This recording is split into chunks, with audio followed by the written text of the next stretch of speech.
So this video is like a bit of a call to action, I'm guessing, guys. So what I want you to really do is focus on how you can level up your career over the next 6 months. And I think it's a really good time for us to start thinking about this.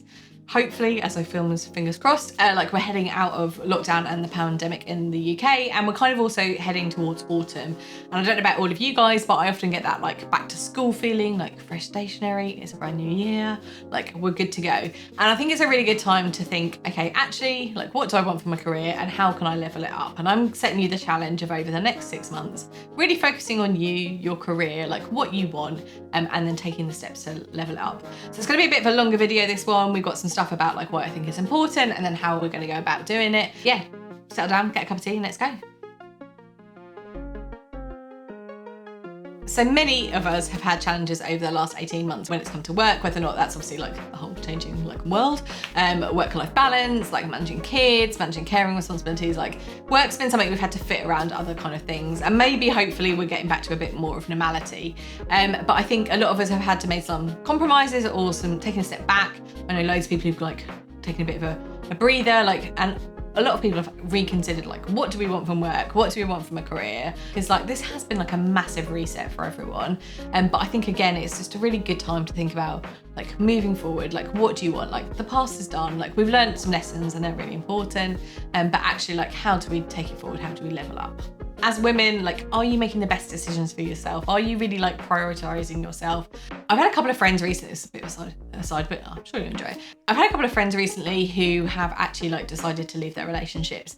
And they said like the same thing. And I think it's kind of true for careers as well. Like you just get to a point where like okay isn't good enough. What people want is like excellent life and excellent careers. You can like put up with, oh, well, it's convenient, or like it fits in with my life. And those are all valid reasons at some points in your life, but like that can't be your entire career. Like there will be points where you want to lean in and like absolutely like give it your focus. And I think we've done a lot for others over the last few months. Like we've been quite self-sacrificing if we needed to. Often lots of us have kind of worked loads of extra hours to kind of help our companies get through the pandemic and like make up for perhaps colleagues who are on furlough or doing other things.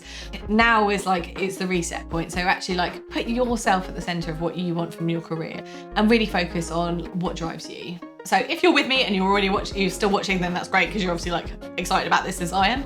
But what I'm going to say to you is this is going to be a process. So just as you wouldn't try and lose like 20 kilos in a weekend if you were overhauling your health and fitness, like the same is going to be true for this. So don't expect it all to like just spend a weekend, do a vision board and this will all be sorted. Like it's probably not going to be that. It is going to be like, and that's why I set like a 6-month time frame for this, because it's going to need some consistent action over the next few months to really help you kind of shift it up to the next gear. But I absolutely promise you, if you do it, you will be so thankful and grateful for that you did.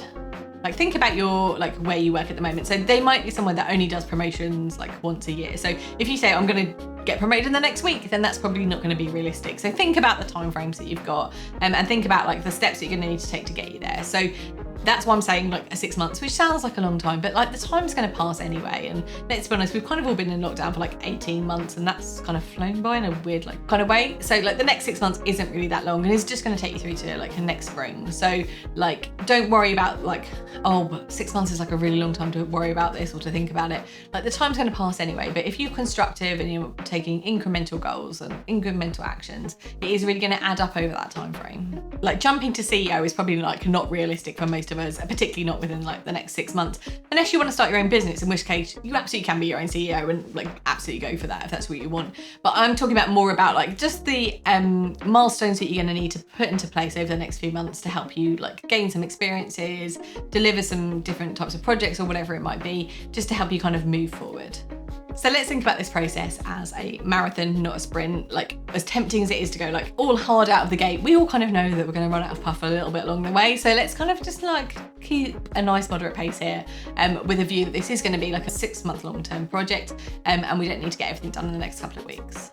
It's kind of based on the idea of compound interest, which if you are a fan of finance at all, you'll probably like be well familiar with, but that's the idea of like small incremental goals over time add up to a big thing. So one of the reasons that Warren Buffett is such a successful investor is he started incredibly young and he's been doing it consistently throughout his career. So that's why he gets to be one of the richest men in the world. We also need this time frame because what we're going to need to do is get some feedback, like perhaps redesign our actions, course correct if we need to.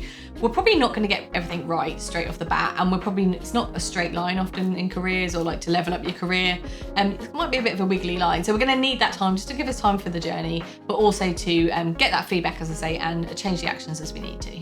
Now, you may well have days where you feel like, oh, this isn't really getting anywhere, or I don't really feel like I've got much momentum, but I absolutely promise you, like, you will if you just keep consistent with it. Just as you will, if you're dieting, you may have days where you fall off the wagon, but if you're consistent over a long period of time, that's not going to make any difference.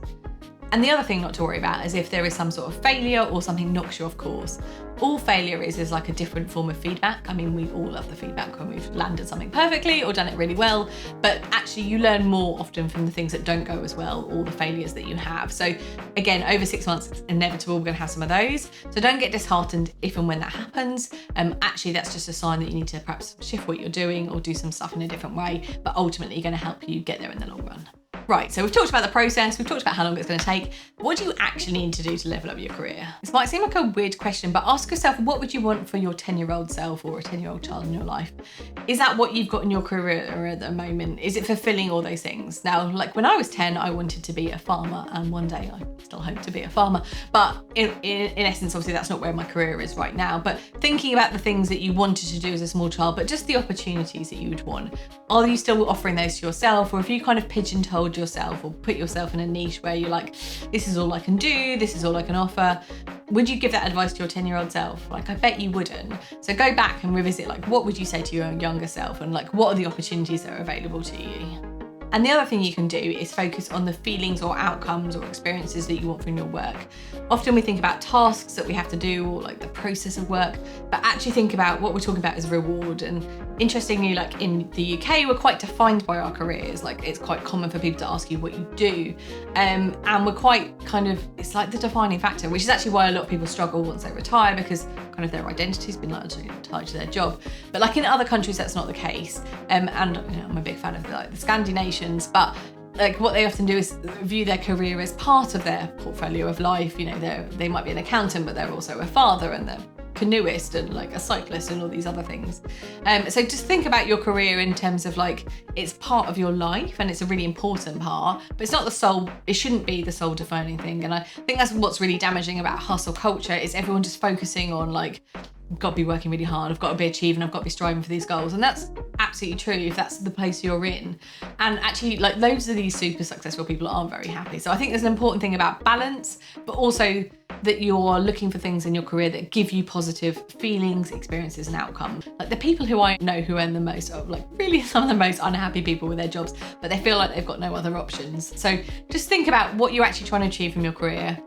Like, what experiences do you want, and how does it genuinely make you feel? So the next thing to think about when you're trying to decide how to level up your career is to find your why. I'm a big fan of Simon Sinek and his work, and think about why at work is really important. So what are you looking for? Is it more responsibilities? Is it more interesting work? Is it different types of work? Is it a particular type of client you want to work with, a particular sector?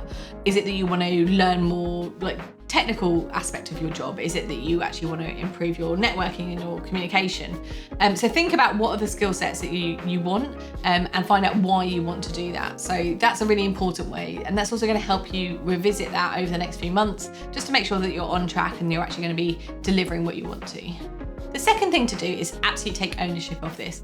No one is going to be as interested in your career as you are, and no one's going to help you drive it. I mean, you might be lucky and you have a really good boss or co-worker who's really invested in developing you and your career, but more often than not, that's not going to be the case. Like, you need to drive this and you need to take some ownership and accountability. So if you're not getting the opportunities you want, you need to create some of those. If you're not getting access to the things that you think you need to improve your job, think about how else you can achieve that. Sometimes it might be that there's not a great mentor in your team, but there might be someone in a different department who's a perfect fit for you. So thinking slightly wider and don't be put off by the things you feel like you can't get from your current role. Just think about the things that you can do to like level that up a little bit and widen your experience. Throughout my career, I've noticed this, like with other women and also with myself. And it's kind of going to sound a bit weird, but like that we wait for people to notice us. We wait for the pat on the back. And that's not always going to come. And what actually my experience is, male colleagues were much better at pushing themselves forward and like offering their kind of wins and their successes in a much more public forum than I was. I always figured that if I put my head down and kept delivering, that someone eventually would notice. But what I realised that a lot of the other men I worked with were doing was like proactively like broadcasting their successes and like where they'd like had positive actions and stuff. And so it put them front and centre in terms of their successes, even though I was achieving more, because I wasn't really shouting about it. It often didn't go as noticed. And then equally, when I did get like some accolade or some positive feedback, I kind of felt like I didn't deserve it. And whether or not that's just imposter syndrome or whatever, I think I just wasn't comfortable with being noticed for really good, outstanding work, although that kind of was what I wanted. Whereas I think the men that I worked with, who are much more used to having those conversations and much more used to putting it out there, kind of were just more comfortable with it. So I would say as women, sometimes what we tend to do is just put our heads down, think that someone's going to tap us on the shoulders and kind of present us with these opportunities. But it's kind of like the law of attraction, or like dating. Like you need to kind of set out what you want and not be afraid to turn it down if it doesn't look like that. So you might, I've done this, like you meet people on paper who you think that would be a really good match, but actually when you meet them, there just isn't the chemistry. And it's kind of the same with a job. Just don't think that it's going to naturally happen. Like you need to put out what you want into the public arena, and that can either be like, you know, internally you knowing what's driving you, or having some conversations with your boss about where your development is going, or where you like your career to develop to. But don't expect someone to come to you with like a fully formed solution. That's probably not going to happen. And you're going to need to like take some ownership of this. And this is your career. This is what I want you to get excited about, and no one's going to be as excited as you. So you need to work for this and towards this and help drive those conversations with others. And kind of linked to the last point is like, you don't need anyone's permission to do this. Like, I don't know if it's like a female thing or a generational thing, but I often used to wait for permission. And actually what I've learned is it's much better to ask for forgiveness rather than permission. So now what I've done, if I think something's right, I think something's the right thing to do at work, I will just do it and see if I get told off. Whereas I used to before perhaps wait to be told to, or for someone's permission to do it. Like just taking a bit more positive action and taking stuff back into my control and deciding what I can influence has been a really positive for me, and has actually been a game changer in what I've been able to achieve. If you're watching this and you recognise it and you're waiting for someone to give you permission to move to the next level, like this is me like giving you permission, like you absolutely need to go and do this. So like don't wait any longer for the perfect sign or for someone to like come up and say this is the time. Like this is the time. You're watching this video, like now is the time. It's a classic saying, but I think it rings true, which is fortune favours the brave. And I don't know about you, but I've often seen like men be appointed to roles around me that I think I would have been much better suited to, but the difference is they actually went for them. And if you don't put yourself out there and you don't try these things, then you're never going to know what you achieve. So don't just sit back and wait for someone to give this to you. You need to like put some positive action out there and go for the next level. The worst that can happen is you end up exactly where you are now, and that's not a bad place to be, right? But at least if you go for it and you try it, then you'll probably learn something, or indeed get the goal that you want to. So there's kind of no real downside of doing this. So it's just about like having a bit of confidence, to do it, but also if it doesn't work, that's fine too. Like you tried, and like that's really important. That's part of learning. The only real failure is if you never try anything. So put yourself out there, like have those conversations. And don't be afraid to nail your colours to the mast. There's nothing wrong with knowing what you want and what you need to achieve. Now this might seem like I've just completely contradicted myself, but also be open to other possibilities. So, you know, law of attraction and the universe works in mysterious ways. So you might think that you want a specific type of thing, but actually something else might present itself to you that's an opportunity. So when I was working in commercial development for Argos, which is like a highly like commercial role, all about numbers, I was approached by a charity, and you'd think, well, they're kind of quite different careers, and they were. And I wasn't looking to go to a charity at that time, but actually it was a really good opportunity for me. Like not only was it like an organisation like more aligned to like my values, but also the job was a significant step up. It was a chance to run my own department and came with like a really hefty pay rise. And it was only because I was kind of out looking for alternative roles, but I wasn't looking for a charity, but like that's what presented itself. So just like that action of doing something sometimes just creates a different opportunity. So don't dismiss stuff out of hand. You never know that like actually it might be like a wolf in sheep's clothing, and like there's a different thing for you to try. So the final thing is about the mindset is don't compare your journey to others. We all have our own races to run, and we all have our own speeds to go at. So don't be put off if you feel like others are way ahead of you, or equally don't rest on your laurels. If you feel like you're outperforming everyone you know, then don't be afraid to stretch for a bit more. So just kind of basically don't judge yourself against other people's standards. This is about your career and about what you want. So just like run your own race, do it in your own lane, and kind of don't be put off by other people. So now we've established like the right vision and mindset for what we want. The most difficult section, which we're going to move on to, is actually how you do this, how you take the action. This is all about setting the detail and breaking it down into manageable steps about what you need to do next. This is the bit to get excited about. So like, be specifically clear about what you want. So it might be a salary bracket, it might be a job title, it might be an industry, it might be a particular type of role, but like, get excited about that vision. Like, understand exactly what that looks like for you. And again, that's not going to be comparable to anyone else. So this is something you're going to have to come up by yourself. But think about exactly what are we trying to achieve? Like, in 6 months, everything goes perfectly. Like, what does success look like for you? As I said, you're unlikely to drop from like junior associate up to CEO in 6 months, but there might be another role in between that you kind of is achievable. So specifically, what are we trying to do here? A good exercise to help you understand this is to write out what you would like a perfect work day or work week to look like. And that will show you the balance of the types of things that you want to be doing, the responsibilities you have, and perhaps even the lifestyle that affords you. So, you know, if understanding like, oh, I want the time to go to an early morning yoga class, or I want the ability to like pick up the drinks tab because I need to be earning a certain type of money. But building out that picture of that work week, both like the tasks you're doing, the type of work it is, but also perhaps the benefits that that role has afforded you. Like, perhaps it's a real high status role and it's allowed you access to like backstage stuff or something that's really important to you. But be specific about what that looks like for you.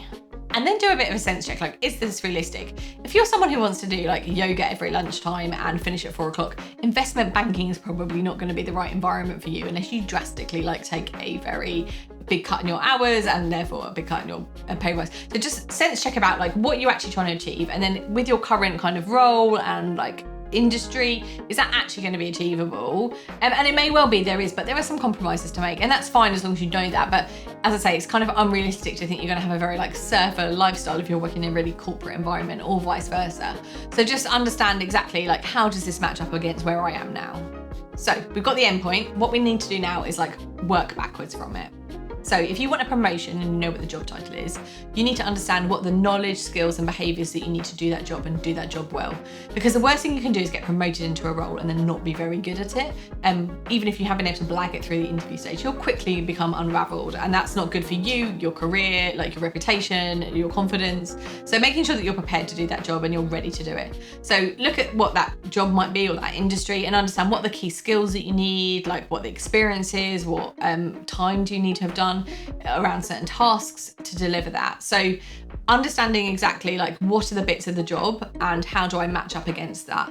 What you need to do is kind of match where you are now to where you need to be in 6 months' time, and then you can work backwards and understand what are the things that I need to collect over the next 6 months, be it education, experience, skills, network, any of those things. Like, you need to understand what do I need to have accumulated so that in 6 months' time I'm really well placed to go for that role. So it may be like a formal qualification or internal training courses. It may be working on different types of projects or with different types of clients. It might be the size of the project you're working on or the size of the account that you have to run. It may be about your exposure to key individuals who are decision makers, and being in different types of rooms or meetings than you're currently in. It may be experience of leading projects or being seen as the go-to person for something, so you need to build up your reputation around that.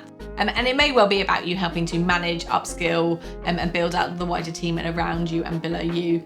I always say, like, people don't get promoted until the team around them is ready to absorb their work. And what you need to be doing is creating capacity within your own work day to be able to try some of these different things to get you to that place in the next 6 months. So think about the wider team around you and what other things are going to need to shift and to allow you to do this. Now, that's all very well if you know exactly what the job is and what it entails, but that might not be the case for you. And so the first thing that you then need to do is to gain some knowledge or insight into people who are in those roles or have worked in those industries to help you understand, like, what's the important factors for them. So ask someone for a virtual coffee, or just send a message on LinkedIn or like an email, just asking them like the key factors that they think it needs to be successful in that role or that industry, and perhaps even ask them to be a mentor to you. Like, a mentor is different to a coach. So a mentor is usually someone who has been through that role, probably not too long ago, and kind of can walk you through those steps, and tends to be more informal and often like not paid, whereas a coach tends to be much more formal. They may not have kind of experience in your specific role or your industry, but they generally know how to coach people and get the best out of them, but that often comes with a price tag. So the mentor is a much more informal relationship, But as such, you need to be like realistic about the amount of time that your mentor can dedicate to you, and be clear about what your ask is for them. So if you're going to approach a mentor, have a very specific thing that you want some help with, and set out, make it easy for them. Like, don't rely on them to come back to you. You know, you schedule the meetings, you buy the coffee, like you put the effort in, you put the work in. Most people who I know act as mentors are really happy to do so, but only people who are engaged in the process. Like, they're really busy people who are successful and they have a million other things to do. So if they're making time out of their like work week to kind of help you with your goals and dreams, like, you need to respect that and give back. If it's a role outside your current team but within your like company or within like a network that you know, then you can always have a conversation with a hiring manager to understand like what do they look for in an interview, what things would they be looking for from a candidate, and again that will just help you set out like what you need to look for and what steps you need to put in place to collect the right experiences. The other people that you can learn from are people who've made similar moves to you. So if you're looking to perhaps switch industries or like learn something completely different, then look for someone else who may have done that. And like, obviously social media is great for that. So whether or not it's Instagram or Twitter or LinkedIn, try and find someone who's done what you want to do and then just ask them about it. Like, they're often really happy to share like their knowledge, and like the world's such a small place now on social media. You'll probably know someone who knows someone who knows someone who did what you want to do. So just reach out and see if you can make a connection. So now you've worked out what those steps are, how are we actually going to do it? Which, let's be honest, action is the most difficult bit of it, isn't it? So the first things I'd say is schedule this stuff in. It's not going to happen by accident. So you absolutely need to make time in your work week or work month to make this stuff happen. So once you've understood your actions, like, think about how much time these are going to take. When's best? Perhaps like there's no point asking for someone for a virtual coffee at like 9 o'clock at night, but like, what's the best time that's going to happen and how's this going to fit into your schedule? So plan ahead about how you're actually going to dedicate time to these action steps, and what that's going to require from you in terms of resources and other things. One thing I often see with people who are trying to do some self-development or level themselves up at work is they kind of leave it to like the last thing on a Friday afternoon, or they'll just, I'll fit it in around whenever. And it's like, it's not going to happen. Like, Friday afternoon, you're not going to have the motivation to like put yourself out there and do this stuff. So schedule it in, like maybe first thing on a Wednesday morning or something, somewhere like where you've got enough time and motivation to actually make the most of it. So just don't leave it to chance, because like there will always be something else that demands your time, and you need to set yourself as a priority like this. So schedule it like you would any other work task and make sure it's kind of in your diary and locked in. And then what I want you to do is once a week is to like formally review how you're doing, where your goals are at, like what's worked, what hasn't, what you perhaps need to change, how you could do something a bit different. Again, if you don't kind of regularly review, you'll just kind of like drift on, like perhaps doing the same old things. So actually like taking your time like you would with any other project to see, actually like, is this working? Is this delivering me what I want to? Are we on track? Are there any obstacles? And setting some time just to review on a weekly basis. I often find like a Sunday afternoon, Sunday evenings like a good time, because slightly back to school feeling. There's not a lot else to do, but actually like setting yourself up for the week and saying like, getting excited about this, getting reinvigorated and thinking like, what are the things I'm going to do to level this up? Now, if you fail to complete an action or it doesn't land exactly how you thought it was going to, that's absolutely fine. As we said, like, failure is a form of feedback, and that's what your weekly review meeting is there for, is to catch those things that perhaps fell out or like didn't happen, but making sure you just got like a regular check-in to like pop those things back in and move it forward. The other thing you might want to try is having a motivation board, which is kind of a bit like a vision board, but it's just kind of got those motivations about what you're trying to do, what you're trying to achieve. So you could have like the experiences you want to have, the knowledge, skills or whatever, but you might also have the outcomes that you're trying to achieve. So it might be a salary bracket, it might be a house, it might be whatever it is. So whatever's going to motivate you, it may be quotes from people, it may be pictures of people who've achieved what you want to achieve, but just having something that you can regularly check in on a visual basis to help your motivation. So I have a board for this channel actually like by my desk, which has loads of mini goals, mini action steps, and then like on the left hand side it's all the stuff that I've got to do, and then the right stuff is the stuff that's landed and complete. And just seeing stuff move from the left to the right is a real good like visual treat for me, but also shows me on the days when I think, oh, I'm not really making progress, I'm not really growing, I'm not really kind of reaching who I want to reach, I can actually see that I have done more than I thought I would, and much more than if I just done nothing. So set yourself some sort of visual motivation. It might be on Pinterest, like I say, like a vision board, it could be on your phone, like whatever's going to work for you, but just have something you can check back into and will just like help you reinvigorate your energy levels when it's all feeling a little bit overwhelming. So ultimately, I hope what you've got from this video is that you deserve to have the career you want, and like it's absolutely within your power to do this. We just need to spend a bit of energy and focus over the next 6 months doing it. So I'm going to be doing a series of these videos over the next few months, just checking in and see how you're doing. So I'll create a playlist for those and they'll kind of pop in there. So I hope, well, like firstly, well done to making it to the end of this video. This is probably like the longest video I've ever made. So like, well, props to you for like doing that. But I really hope you join me on this journey, because I think we all deserve to have the careers we want and to be the main characters in our own life. I think often we can get overwhelmed with kind of the requirements of others, what our boss wants, what our boyfriend wants, like what the kids want. And we often like don't put ourselves at the heart of it. So I think it's going to be a really good journey over the next 6 months, and I'd love to hear what you think about it. So pop a comment below about what you're going to try and achieve and how that's working for you. And please check out my other videos, which are going to help you with time management, motivation, and how to execute living your best career life.